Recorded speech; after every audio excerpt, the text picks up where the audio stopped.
Hi, I wanted to provide a very quick demo of an application we've actually built for. This is actually designed for an iPad or a Galaxy or an Android tablet, but we wondered if we could get the application to run on an iPhone. This is actually a mobile offline editing application, and I'm just logging into ArcGIS Online here. This application actually allows you to edit, that's add, edit and delete information on a map that's hosted in ArcGIS Online. So we've just logged in. These are the web maps that we've got available to us. We're actually just going to select the first one, which is data for Idaho. It's actually Idaho transportation data. Now what's coming up here is basically a web map. So we're just loading a web map on the device. You see there that we've got points, polygons and lines that are editable features here. Now in the bottom are the controls of the application, so we've got the ability to turn the layers on and off, we can zoom in, zoom out, we can geolocate and we can edit. So what we're going to do actually is we've loaded a tile package on this which allows us to view base maps offline. So we're actually going to set this to offline mode. So we're going to go load offline. And what's happening in the background is the data is being written to the phone, and the tile package is being used for the base map instead of the base map from ArcGIS Online, which we were just looking at. So we've just logged into the application, or we've just loaded the application offline mode. You can see that we've got the base map in the background, and it's just simply a line and point base map. It's milepost data.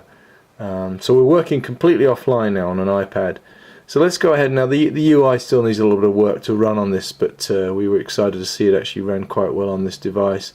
So we're just going to pop open the edit option, and we're going to provide the ability to actually add a feature to the map. So let's go ahead and just add a polygon. This is an encroachment permit polygon.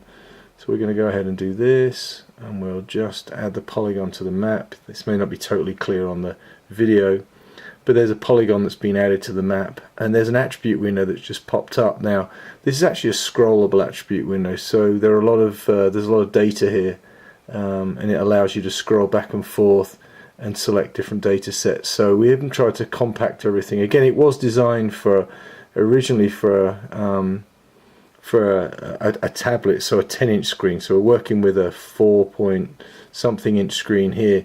So we've just set a couple of attributes there. Now we could, if we wanted to, we could actually take a picture as well and attach that to the feature, to the new feature. Let's not do that. Let's just go ahead and just add that feature to the application. So you can see it's there. Again, it may not be super clear in this video, but there is a new feature that's been added. We're going to go ahead and go back online. So we'll select the button, we'll go online, and what we're doing now is actually loading the map from ArcGIS Online. So we're no longer referencing the local data, we're referencing data across the internet. And let's just get rid of, actually, before we do that, we've got a pop-up that comes up to say, do you want to update the data in ArcGIS Online, which we will say yes to.